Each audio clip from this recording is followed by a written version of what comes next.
In today's lecture, we are going to talk about plagiarism and its types. तो आपने research में बहुत बार सुना होगा, आजकल ये वर्ड आपने बहुत बार सुना होगा plagiarism. ओके, सो plagiarism अगर आप रिसर्च से रिलेटेड हो आप रिसर्च से, या फिर आप इंटरेस्टेड हो, तो आपको ये पता होना चाहिए कि plagiarism क्या है एंड इनके टाइप्स क्या है, इसके टाइप्स क्या है. ओके, सो plagiarism सबसे पहले हम जानते हैं कि plagiarism होता क्या है, बोलते किसे हैं. सो you can say plagiarism means using someone else's work without giving them proper credit. Okay, or plagiarism is the use of another's original words or ideas as though they were your own. Okay, so in academic writing it involves using words, ideas or information from a source without citing it correctly. Okay, so क्या होता है, अब research की हम बात करते हैं. Actually research की हर किसी में, जैसे कि पोएम्स होते हैं या कोई स्क्रिप्ट लिखी होती है, बहुत सारे लोग अपने पोएम्स, अपना जो भी काम किया होता है, अगर पोएट है तो वो अपने पोएम्स इंटरनेट पे डाल देता है, या फिर अगर राइटर है, ऑथर है, अगर वो नॉवेल लिखता है तो वो क्या करेगा, अपनी एक स्टोरी इंटरनेट पे डाल देगा. ओके, या फिर समझो कोई रिसर्चर है, तो जो भी उसने रिसर्च किया है पहले वो लिख लेगा पूरा रिसर्च, एंड वो लिखने के बाद अपना पूरा काम इंटरनेट पे डाल देता है. ओके, सो आजकल चलता क्या है, बहुत सारे लोग क्या करते हैं, ये जो लिखा हुआ मटेरियल अवेलेबल है, से एक पोएम है, एक पोएट है और उसने अपनी पोएम डाल दी है इंटरनेट पे. ओके, जैसे ही वो पोएम इंटरनेट पे आती है, बहुत सारे लोग क्या कर सकते हैं, उसके पोएम में से कुछ लाइंस उठा के ले लेंगे. ओके, चोरी कर लेंगे, चोरी कर लेंगे और अपने पोएम में वो डाल देंगे एंड बोलेंगे कि ये हम मेरे लाइन्स है. Okay, so this is, you can say plagiarism. तो यहाँ पे क्या होता है, लोग दूसरों का वर्क अपने नाम पे कर लेते हैं जैसा कि वो उनका है. ओके, ये तो बात मैंने आपको पोएम की बताई, राइटर की बताई है. ओके, रिसर्च में ये बहुत ज़्यादा होता है, एंड रिसर्च में पैलाग्रिज्म को बहुत इंपॉर्टेंस है. क्यों इंपॉर्टेंस है, बिकॉज सी बहुत सारे रिसर्चर्स हैं, साइंटिस्ट हैं, दुनिया में हर जगह रिसर्च होता है, तो वो अपना अपना रिसर्च क्या करते हैं, वो एक तो बहुत सारे वेज़ है कम्युनिकेशन के, लाइक जर्नल्स है, रिसर्च आर्टिकल लिखेंगे, या फिर डिसर्टेशन होगा, या फिर थेसिस होगा, या बहुत सारे साइंटिफिक रिपोर्ट्स होते हैं. ओके, सो ये सारे वेज के ज़रिए वो अपना अपना काम पब्लिश करा लेते हैं. ओके, लेकिन आजकल क्या हो रहा है, बहुत सारे लोग क्या करते हैं, ये जो पब्लिश किया हुआ वर्क जो कि इंटरनेट पे रेडीली अवेलेबल है, बहुत सारे रिसर्चर्स, समझो अगर उनका टॉपिक मिलता जुलता है तो वो जाएंगे, वो काम कुछ नहीं करेंगे, उनमें से वो उनका काम उठा लेंगे, कॉपी कर लेंगे, पेस्ट करके अपने नाम पे पब्लिश करा लेंगे. ओके, सो आजकल ये पहले बहुत होता था, लेकिन आजकल क्या हो रहा है, सॉफ्टवेयर्स आए हैं पैराग्रिज्म के. ओके, मतलब अगर आपने किसी के आर्टिकल से एक पैराग्राफ भी एज इट इज़ अपने डिसर्टेशन में या अपने थेसिस में या अपने रिसर्च आर्टिकल में डाला है, तो आपका वहाँ पे आइडेंटिफाई हो जाएगा कि ये जो लाइंस है आपने ये चोरी किए हैं, कॉपी पेस्ट किए हैं. Okay, so it is like, you can से it's a kind of a fraud. Okay, scientific world में इसको फ्रॉड बोल सकते हैं आप, क्योंकि आप क्या कर रहे हो, आपका ओन काम आप बता नहीं रहे हो. इससे यहाँ पे अभी अलग अलग बात हो सकती है. एक तो काम का यहाँ पे चोरी हो सकता है, पैलाग्रिज्म में आ सकता है, या फिर कुछ लोग कुछ लाइंस उठा लेते हैं. ओके, सो काम का भी यहाँ पे अभी कॉपी एंड पेस्ट हो सकता है, जैसे कि आइडियाज़ होते हैं, इनोवेशंस होते हैं. ओके, या फिर कुछ लाइंस होते हैं, जैसे कि किसी ने बहुत अच्छा लिखा है एक आर्टिकल पे, रिसर्च से एंजाइम है या पिगमेंट्स है, या एंजाइम और पिगमेंट पे किसी ने बहुत अच्छा एक पेज भर के बहुत अच्छा लिखा है, तो बहुत सारे लोग क्या करेंगे, उसी को कॉपी एंड पेस्ट करके इंट्रोडक्शन में डालने की अपनी कोशिश करेंगे. लेकिन आजकल ये होता नहीं है. ओके, बिकॉज सॉफ्टवेयर्स है हर इंस्टीट्यूट में, हर यूनिवर्सिटीज़ में. सो थेसिस सबमिट करने से पहले, एंड स्पेशली जो जर्नल्स होते हैं, जो वेल नोन जर्नल्स है, जो फेमस जर्नल्स है, जो अच्छे जर्नल्स है, तो वहाँ पे भी एक सॉफ्टवेयर होता है जो विदिन अ मिनट आपके सामने एक रिपोर्ट आ जाती है कि ये लाइंस आपने यहाँ से उठा लिए हैं. ओके, सो एक्चुअली ये सब अवॉइड करने के लिए, रिसर्च में पैलाग्रिज्म अवॉइड करने के लिए आपको पता ये होना चाहिए कि पैलाग्रिज्म में होता क्या क्या है, किस किस टाइप के पैलाग्रिज्म होते हैं, किस किस टाइप के पैलाग्रिज्म साइंटिफिक वर्ल्ड में अलाउड नहीं है. ओके, सो आज के इस लेक्चर में हम देखेंगे पैलाग्रिज्म के बारे में एंड उसके टाइप टाइप्स के बारे में। सो मैंने आपको बता दिया है पैलेग्रिज्म क्या होता है। तो किसी और का आइडिया, किसी और का काम, किसी और का लिखा हुआ कोई सेंटेंसेस कॉपी एंड पेस्ट कर लेना और उसको खुद का वर्क इस तरीके से किसी के सामने पब्लिश कर लेना, इसको बोलते हैं पैलेग्रिज्म। फॉर एग्जांपल 2 इंडिविजुअल्स ले लीजिए। ए इंडिविजुअल उसने एक पब्लिश किया है पेपर से, एंजाइम पे उसने पेपर पब्लिश किया है, ओके। एंड उसी का एक कलीग है, उसने एक 15 दिन के बाद वही एंजाइम पे पेपर पब्लिश किया एंड उसी का आइडिया उसने अपने पेपर में डाल दिया एंड उसने बताया कि सेकंड ने बताया कि मैंने ये सब किया है, ओके।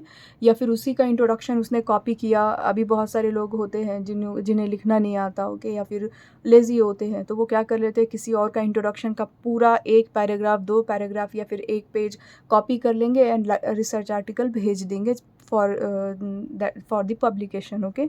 सो होता ये है तो यहाँ पे पैलेग्रिज्म हो गया, ओके। मतलब उसने उसका ले लिया और अपना है ऐसे नाम उसने डाल के भेज दिया, तो ये होता है plagiarism, okay. So in academic writing it involves using words, ideas और information from a source without citing it correctly, okay. So और क्या बोल सकते हो आप इसमें, इट्स काइंड ऑफ फ्रॉड, ये मैंने आपको बोला है, okay. See remember that this type of fraud और plagiarism it may be intentional और अनइंटेंशनल, ओके। कभी कभी हो जाता है, ओके। हम रिसर्चर का इंटेंट नहीं होता है कि कॉपी एंड पेस्ट करने का, बट कुछ लाइंस एंड कुछ आइडियाज़ हो सकता है। 2 लोग जो है अलग अलग वर्ल्ड में 2 अलग अलग जगह काम कर रहे हैं और उनका सेम टाइम पे सेम आइडिया उनके दिमाग में आए और हो सकता है उसी टाइम पे वो पब्लिश भी करा ले अपना वर्क। सो हो जनरली ये बहुत इसकी पॉसिबिलिटी कम है, लेकिन there is a probability, okay, there is a you can से चांस वहाँ पे होता है कि ऐसे भी हो सकता है। सो पैलेग्रिज्म इंटेंशनली भी हो सकता है, अनइंटेंशनली भी हो सकता है, but regardless of the intent, plagiarism goes against the ethos of the scientific world and is considered a severe moral and disciplinary offense, okay। so ये fraud ही consider किया जाएगा, be it intentionally or unintentionally, okay। so this is about the plagiarism. Now let's talk about the types of plagiarism. so कितने types है plagiarism के मैं आपको बताती हूँ। so first is सी 8 अलग अलग टाइप के पैलाग्रिज्म आपको देखने मिलेंगे। First is complete पैलाग्रिज्म।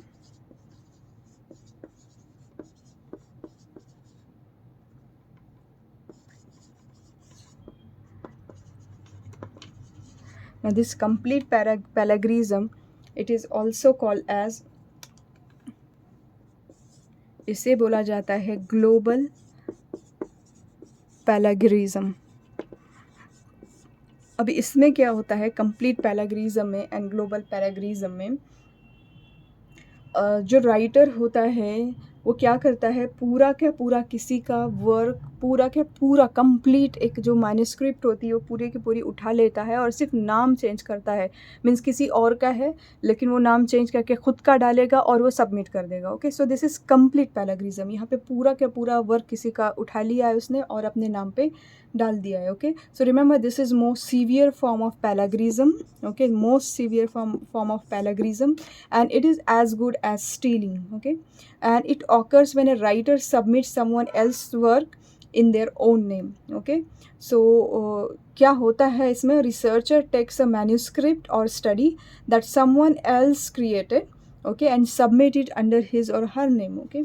सो मैंने आपको बताया इसमें क्या होता है, कंप्लीट एक जो मैन्यूस्क्रिप्ट यून हो, एक रिसर्च जो आर्टिकल होता है जिसे ने लिखा होता है, रिसर्च आर्टिकल बोल लो या फिर कोई थेसिस बोल लो या फिर कोई डिजर्टेशन बोल लो, समझो किसी ने लिखा है तो दूसरा पर्सन क्या करेगा, अगर किसी ने लिखा है रेडीली अवेलेबल है तो वो क्या करेगा, दूसरा पर्सन आएगा उसे लेगा, सिर्फ वहाँ पे अपना नाम चेंज करेगा, ओके। अगर वो पर्सन का नाम उसने लिखा है तो वो उसको चेंज करके क्या करेगा, खुद का नाम डालेगा और ये भेज देगा सीधा पब्लिकेशन के लिए। सो यहाँ पे कंप्लीट जो भी वर्क होता है वो वर्क का यूज़ किया जाता है, यहाँ पे पूरे वर्क के साथ यहाँ पे फ्रॉड किया जाता है। That is why it is called as complete plagiarism, okay. पूरी की पूरी मैन्युस्क्रिप्ट यहाँ पे ली जाती है एंड सिर्फ उसकी नाम चेंज की जाती है, ओके। और this is complete plagiarism. So remember, as it is always committed, this complete plagiarism, as it is always committed deliberately, so it is directly recognized under the copyright violation and can lead to intellectual property abuse and lethal battles. Okay, so remember these thing कि समझो, अगर कोई ऐसे करता है या आप किसी के साथ ऐसे करते हो तो ये मतलब वायलेशन में आ जाता है, कॉपीराइट वायलेशन में, और इसको आपको लीगली बैटल्स भी हो सकते हैं इसके। ओके, तो ये बहुत ही सीरियस टाइप का फ्रॉड है कंप्लीट पैराग्रीजम। ऐसे करना नहीं चाहिए किसी और का। अगर आपके पीसी में या किसी आपको मिलता भी है, आपके पास अवेलेबल भी है, आपके पीसी में है, या आप किसी का पीसी एक्सेस कर सकते हो, तो ये चीज़ें आपने नहीं करनी है। जैसे कि जस्ट ले लिया उनका आर्टिकल एंड अपना नाम डाल के आपने पब्लिश करवा दिया। Okay, so this is first type of plagiarism, that is a complete plagiarism. Okay, now let's talk about the second type of plagiarism. It is source plagiarism. Okay, and what is this source plagiarism?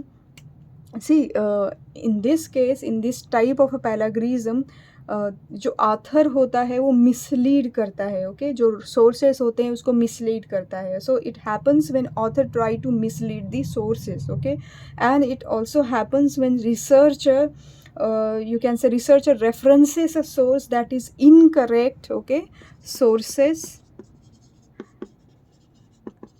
that are incorrect or incomplete.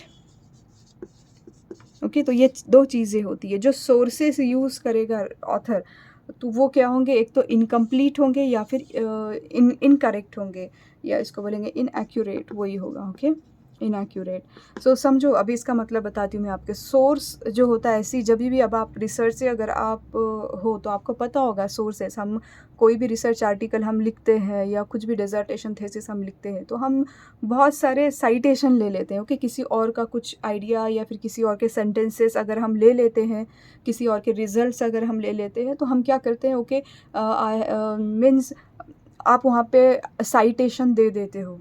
Okay, कि ये work मैंने इसका लिया है। Okay, आप उसको वहाँ पे साइट कर देते हो, और at the end of that paper, और जो भी होगा आपका डिसर्टेशन, जो भी आपका रिपोर्ट टाइप होगा, आप वहाँ पे उस बॉटम में पूरा इन्फॉर्मेशन देते हो। जो भी साइटेशन आपने यूज़ किए हैं, रेफरेंसेस के अंडर आप साइटेशंस पूरे रेफरेंसेस दे देते हो, 1 2 3 4 जितने भी आपके रेफरेंसेस हो गए। मीन्स आप पूरा इन्फॉर्मेशन वो रेफरेंसेस में देते हो। Okay,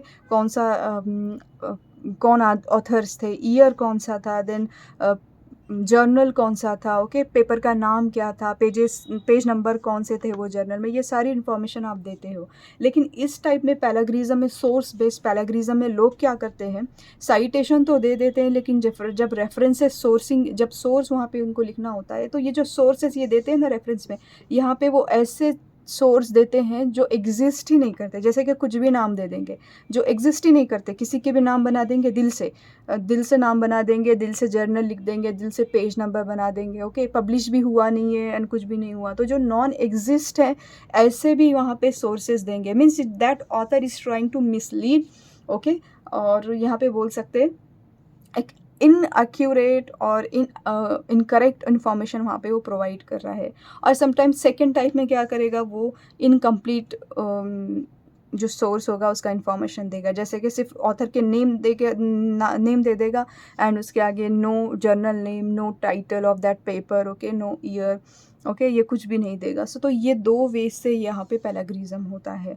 so what happens here in source based plagiarism, that author, it happens when author, you can say, or researcher references a source that is incorrect or does not exist. Okay, so this is the second type of a plagiarism, that is source based plagiarism.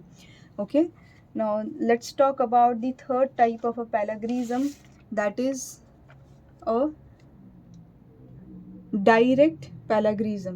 Okay, से और एक चीज़ बता देती हूँ, ये detect कब होता है, जनरली इतना कोई देखता नहीं है, लेकिन जब आप पेपर भेजते हो रेफरेंस इसके लिए पब्लिकेशन के लिए और अच्छी जर्नल है, तो वहाँ पे जो एडिटर्स होते हैं या फिर जो रिव्यूअर्स होते हैं, पीर रिव्यूअर्स जो होते हैं, तो वो क्या करेंगे, समझो आपने कहीं टेक्स्ट में कुछ साइट किया है एंड आपने उसका दिया है साइट है, जब वो रेफरेंस में आके देख लेंगे तो उनको पता चलेगा कि जो आपने रेफरेंस यहाँ लिखा है ये एग्जिस्ट ही नहीं करता, तो यहाँ पे इस टाइप का पैराग्रिज्म आपका समझ में आ जाता है। Okay, so this is source based plagiarism. Now let's talk about the third type of plagiarism, that is a direct plagiarism. This is a third type of a plagiarism. Okay, this is also called as a verbatim plagiarism. Okay, यहाँ पे क्या होता है वर्बैटिम पैलाग्रिज्म या direct पैलाग्रिज्म में, see it happens when an author copies the text of another author word for word without the use of quotation marks और एट्रीब्यूशंस। Okay, means यहाँ पे होता ये है कि समझो कोई ऑथर है तो वो क्या करेगा, एक आर्टिकल लेगा, उसमें जो इंट्रोडक्शन होता है उसका एक पैराग्राफ एज इट इज़ क्या करेगा, लेगा, कॉपी करेगा, ये पैराग्राफ उसने कॉपी किया एंड अपने खुद के आर्टिकल में उसने ये पेस्ट किया। Okay, so it happens when an author copies the text, okay, copies this text जो दूसरों ने लिखा है वर्ड फॉर वर्ड, ओके, इसमें कोई चेंजेस भी नहीं करेगा और वहाँ पे साइटेशन भी नहीं देगा, कोई कोटेशन मार्क्स नहीं देगा, एट्रीब्यूशन नहीं देगा और अपने आर्टिकल में वो डाल लेगा, और दैट इज़ डायरेक्ट पैलाग्रिज्म। मतलब डायरेक्ट पैलाग्रिज्म में क्या होता है, that it is also called as a verbatim plagiarism. इसमें होता क्या है कि एक ऑथर दूसरे ऑथर का जो टेक्स्ट होता है, लिखा हुआ टेक्स्ट होता है, वो कॉपी करके अपने आर्टिकल में डाल लेगा, पेस्ट कर लेगा। Okay, so it is like a complete plagiarism, लेकिन यहाँ पे क्या होता है, it refers to sections rather than all, okay, of another paper. Complete plagiarism में भी वही होता है, दूसरा ऑथर क्या कर लेता है, चोरी कर लेता है, कंप्लीट पूरा पेपर या पूरा वर्क चोरी कर लेता है, बट यहाँ पे एक सेक्शन होता है, एक पार्ट होता है वो आर्टिकल का। Okay, that is a direct plagiarism. Okay, now next type of plagiarism is fourth type of a plagiarism. It is self plagiarism.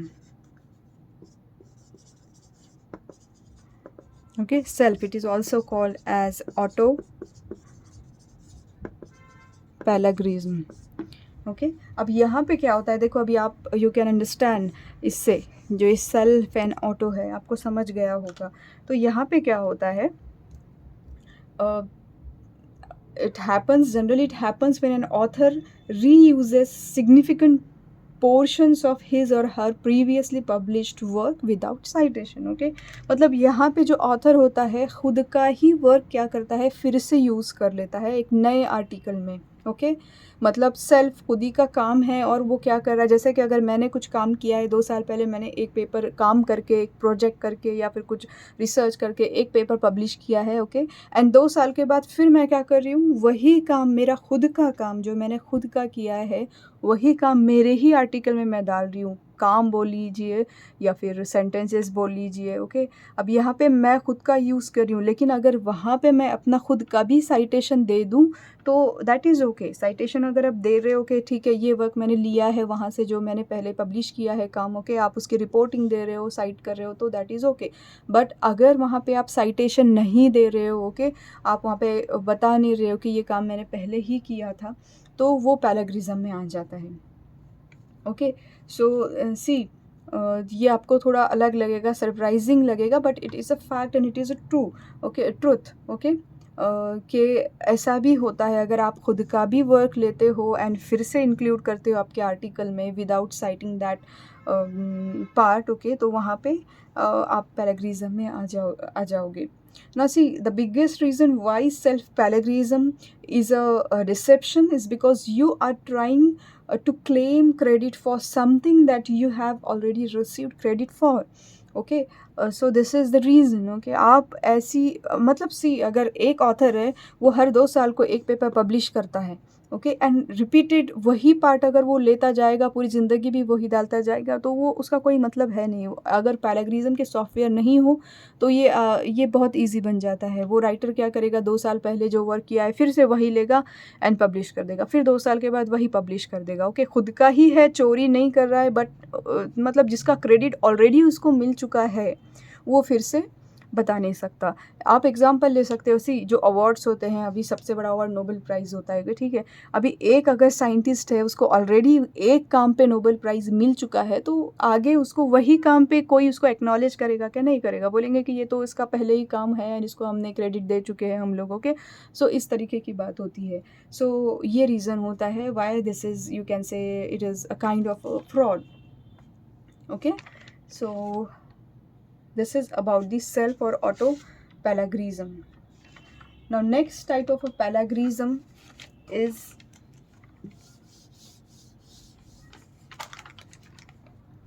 paraphrasing plagiarism.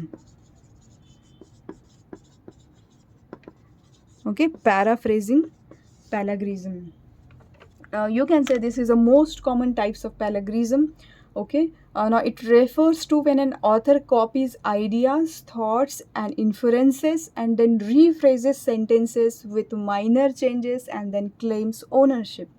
Okay, so देखो यहाँ पे क्या होता है, paraphrasing, okay, rephrasing type you can say, यहाँ पे rephrase करता है जो ऑथर, वो क्या करेगा, किसी और का एक तो वर्ड लेगा, सेंटेंसेस लेगा, पैराग्राफ लेगा, आइडियाज़ लेगा, ओके, एक तो आइडियाज़ भी लेगा, थॉट्स लेगा, या फिर एक्सपेरिमेंट जो भी होता है सेटअप वो ले लेगा, या फिर जो उसने लिखा होता है सेंटेंसेस वो लेगा, ओके, किसी और का ले लेगा, चोरी करेगा और उसमें माइनर चेंज करेगा वर्ड्स के, जैसे कि सिमिलर वर्ड्स होते हैं, सेम मीनिंग के वर्ड्स होते हैं, तो वो क्या करेगा, उसको चेंज करेगा, ओके। तो ऐसे थोड़े थोड़े चेंज करके वो वापस से अपने आर्टिकल में डालेगा, ओके, एंड बोलेगा कि वो मेरा ही work, okay, that is a paraphrasing. मतलब दैट ऑथर वो क्या ट्राई करता है, उसको रीफ्रेज करता है एंड रीफ्रेजिंग करके वो अपना बनाने की कोशिश करता है, बट वो उसका होता नहीं है, वो किसी और का होता है।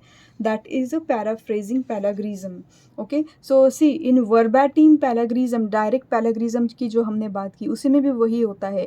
एक ऑथर क्या करता है, दूसरे ऑथर का सेंटेंसेस, आइडियाज़, थॉट्स, एक्सपेरिमेंट्स ये सब लेता है एंड एज इट इज़ रख लेता है, ओके, उसमें वो चेंजेस नहीं करता है। अगर वैसे टाइप का पैराग्रिज्म मिलता है तो दैट इज़ अ डायरेक्ट, वहाँ पे कोई इनडायरेक्ट वे से वो कोशिश नहीं करता, ओके, डायरेक्ट पैराग्रिज्म वो कर देता है। अब यहाँ पे यू कैन से काइंड ऑफ इनडायरेक्ट वे है यहाँ पे, मतलब वो ले लेता है, कॉपी करता है एंड उसमें माइनर चेंजेस करेगा, ओके। सो माइनर चेंजेस कैसे करेगा, कॉमा चेंज करेगा, या फिर एक सेंटेंस के 2 सेंटेंस बनाएगा, एक्टिव का पैसिवाइज कर देगा, या फिर जो सिमिलर मीनिंग के वर्ड्स होते हैं उसको वो रिप्लेस कर देगा, okay. So that is you can से माइनर चेंजेस, और उसके बाद वो ओनरशिप क्लेम करता है, ओके। तो ऐसे भी चीज़ें प्लेगरिज्म में आ जाती हैं, okay. So this is a difference between you can से वर्बैटिम एंड पैराफ्रेजिंग प्लेगरिज्म। मैंने आपको बताया है, इन वर्बैटिम प्लेगरिज्म वहाँ पे कोई चेंजेस नहीं होते मैडम, ओके, मैंने जो भी आर्टिकल होता है, बट यहाँ पे चेंजेस करके वो यूज़ किया जाता है, okay. Now next type of plagiarism is, see this is inaccurate authorship. ये भी एक टाइप आ जाता है प्लेगरिज्म के अंदर। इसको ही बोला जाता है कोलैबोरेशन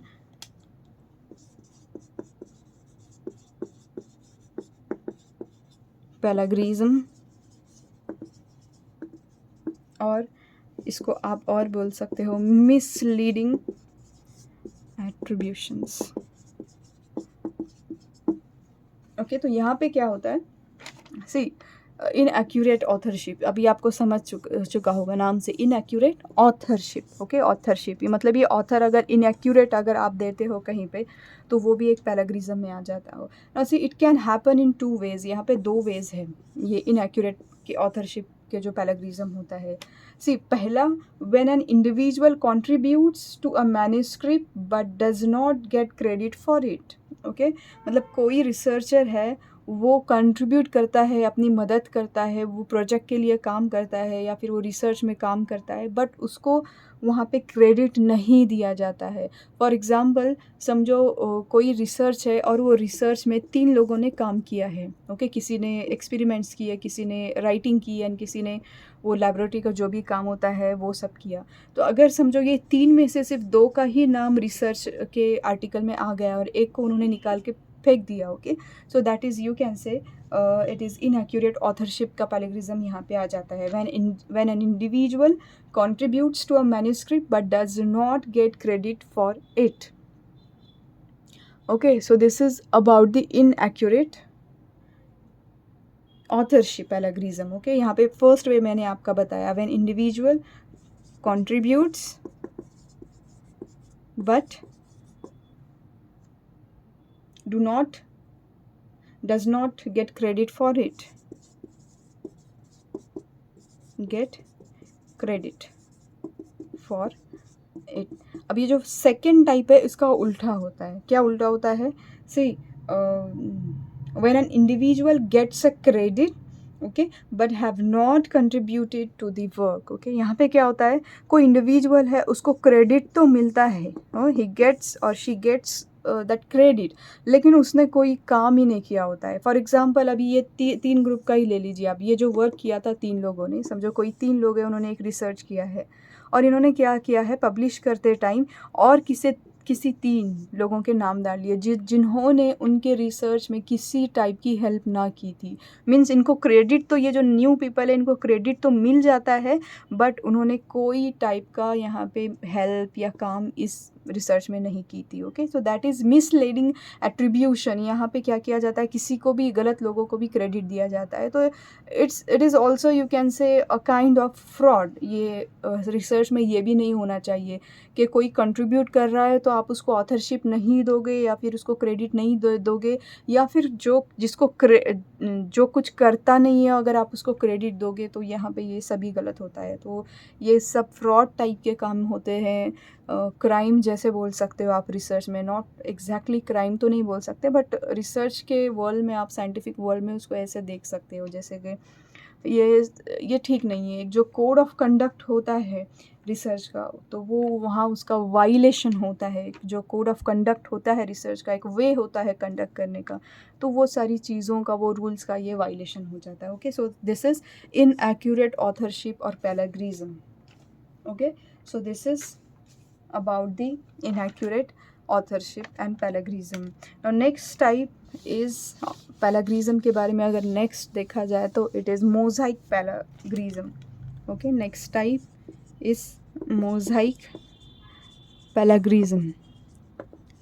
Okay, now ये mosaic plagiarism में क्या होता है, इसको और बोला जाता है, see it is also known as a patchwork plagiarism. Okay, patchwork plagiarism इसको बोला जाता है। पैचवर्क पैराग्रिज्म मतलब आपको ये मोज़ाइक का मतलब ये होता है लाइक पैचेस। ओके, इसका साइंस में यूज़ किया जाता है। मोज़ाइक मतलब पैच लाइक अगर कुछ दिखता है, तो ये पैचवर्क पैराग्रिज्म क्या होता है, see it occurs when an author stitches together a research paper by lending pieces from multiple sources and weaving them as their creation. Okay, तो ऑथर क्या करता है, अब यहाँ पे बहुत स्मार्टनेस वो दिखाएगा। ओके, एक ऑथर जो है वो क्या करेगा, बहुत सारे सोर्सेस लेगा, बहुत सारे पेपर निकालेगा, बहुत सारे डिसर्टेशन निकालेगा और उन सारे डिसर्टेशन में से थोड़ा पार्ट अपने रिसर्च में डाल लेगा और एक मैन्यूस्क्रिप्ट बनाएगा एंड बोलेगा कि ये मेरी है। ओके, तो ये पैचेस ले लेगा, हर पेपर से एक पैच, हर पेपर से एक पैच, हर पेपर से एक पैच ले लेगा। ओके, और वो सब वो क्या करेगा, कंपाइल करेगा एंड वो कंपाइल करके एक मैन्यूस्क्रिप्ट बनाएगा और बोलेगा कि वो मेरा है। ओके, सो ऑथर क्या कर रहा है, मल्टीपल सोर्सेस यूज़ कर रहा है और मल्टीपल सोर्सेस से कुछ, कहीं का कुछ आइडिया ले रहा है, कहीं के कुछ सेंटेंस ले रहा है, किधर का रिजल्ट ले रहा है, ओके, कहीं से पिक्चर डाल रहा है, फिगर डाल रहा है, मतलब ओके प्लेट्स ले रहा है, ये सारे टेस्ट होते हैं उसके रिजल्ट्स ले रहा है। सो पैचेस में वो क्या करता है, चोरी करता है, फ्रॉड करता है। So that is patchwork plagiarism and mosaic plagiarism. Okay, so ये सबसे यू कैन से ये डिटेक्ट करने में सबसे हार्ड हो जाता है पैराग्रिज्म, इस टाइप का मोज़ाइक पैराग्रिज्म, यहाँ पे ऑथर अगर ऐसा करते हैं तो। Okay, then last is accidental plagiarism. ना एक्सीडेंटल पैराग्रिज्म, अगर अभी तो आप समझ चुके होंगे एक्सीडेंटल पैराग्रिज्म इसमें क्या होता है। सी यहाँ पे ऑथर का इंटेंट तो होता नहीं है कि हमको चोरी करना है, स्टीलिंग करना है, ओके। लेकिन क्या होता है एक्सीडेंटली वो हो जाता है, ओके। वहाँ पे ऑथर को पता नहीं होता है कि वो कुछ इस टाइप का कर रहा है, लेकिन वो हो जाता है, ओके। सो पैराग्रिज्म में be accidental if it occurred because of a neglect, mistake or unintentional paraphrasing, okay। सो यहाँ पे क्या होता है निग्लेक्ट करने की वजह से, या फिर कुछ होता है ना मिस्टेक करने की वजह से, या फिर जो पैराफ्रेजिंग होती है, रीफ्रेजिंग होती है, सो हो सकता है कि एक्सीडेंटल हो ये। So that is a plagiarism, accidental plagiarism. Generally जो स्टूडेंट्स होते हैं, यूनिवर्सिटी स्टूडेंट्स होते हैं, तो उनके ज़रिए ये एक्सीडेंटल पैराग्रिज्म हो जाता है, ओके। उनको पता नहीं होता रूल्स ये क्या होते हैं, तो वहाँ पे ये देखने को मिलता है, okay. So this is about the plagiarism and types of plagiarism. So research में पैराग्रिज्म क्या होता है आपको पता चल चुका होगा, ओके। तो आजकल अगर आप कोई रिसर्च आर्टिकल लिख रहे हो, थेसिस लिख रहे हो, डिसर्टेशन लिख रहे हो, तो आप बहुत सोच समझ के लिखिएगा, क्योंकि सॉफ्टवेयर्स बहुत ही मैं बोलूँगी ख़तरनाक टाइप के हैं रिसर्चर्स के लिए, ओके। तो आप कहीं से भी 2 लाइन्स भी अगर कॉपी पेस्ट करके डालोगे तो वो बराबर डिटेक्ट हो जाएंगे। सो बहुत सारे जर्नल्स में तो एक लिमिट है, ओके, लिमिट है। क्योंकि लिमिट भी क्यों रखी है ऐसी, हो सकता है कि हो सकता नहीं, हमें साइट करना ही पड़ता है, बहुत सारे दूसरों का वर्क हमें साइट करना पड़ता है। तो ये साइट करते करते कुछ हमारे पास उनका वर्क आ जाता है, लेकिन हम वहाँ पे क्या करते हैं, पैराग्रिज्म ना हो इसके लिए हम उनका वहाँ पे क्रेडिट दे देते हैं, वहाँ पे हम उनका इन ब्रैकेट नाम लिख लेते हैं कि ये वर्क हमने इनका लिया है, ओके। सो बहुत सारे जर्नल्स का एक परसेंटेज है कि से 5% के आगे आपका वर्क पैराग्राइज नहीं होना चाहिए, ओके। या फिर 10% से ज़्यादा हम नहीं लेंगे ये वर्क, ओके। बाकी सब आपने लिखा होना चाहिए। या फिर थीसिस सबमिशन के टाइम भी परसेंटेज होता है, 13%, 14%, 8%, हर यूनिवर्सिटी का अलग होगा, हर इंस्टीट्यूट का अलग होगा। सो लिखते वक्त ध्यान से लिख लीजिएगा, ओके। किसी का ऐसे फ्रॉड करना भी ठीक नहीं होता। तो दिस इज़ ऑल अबाउट पैराग्रिज्म।